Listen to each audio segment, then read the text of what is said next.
What's up, guys? I'm going to talk to us today about time management throughout our private sessions. Now, when we have a private session, for me, what I love to do is I love to start my sessions off, it's a necessity, with dynamic stretching. So we'll go about 5 to 10 minutes, preferably if the client gets in a little early, they can get this done on their own time, so that way as soon as we start, we're hitting the ground running, having an efficient session. The second thing that we always do, okay, and this goes one of two ways. We'll either start with form shooting, so I have a structured form shooting segment that's progressive, that we work on 5 different spots or 5 different actions, but I'll either do form shooting or ball handling. So depending on what the client's focus is, whether they need to focus a little bit more on ball handling or shooting, we'll start with one or the other. Okay, it's really difficult, and I know some coaches do it out there where they start with ball handling and they go straight to form shooting. And it's tough to go from an active movement or an active action and then go to a stagnant action. So I like to keep the rhythm going throughout the course of our session. So pick one, depending on what your focus is with your client that day, and roll with it. We usually spend about 10 minutes, 10 to 15 minutes on it, depending on the player's aptitude and what we need to get out of our training session. After that, we go into a skill mechanic. So I'll always choose or select 1, maybe 2 items to focus on throughout the course of the session.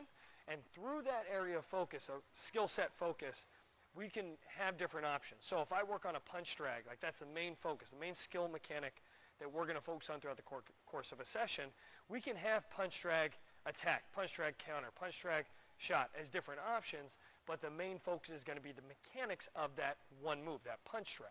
So I want us to focus on breaking down that punch drag and teaching the skill set correctly, so that way our client can grasp the concept, and then we can build on that. Once they've understood the groundwork, we can build on that and work on different options out of that move.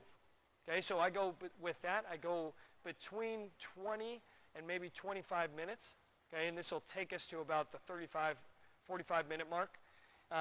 This will leave us about 20 to 15 minutes, or 25 to 15 minutes on implementation. So once we understand the move, understand the punch drag, then we can take it into game situations. So it's very important to bridge the gap between skill improvement and game improvement.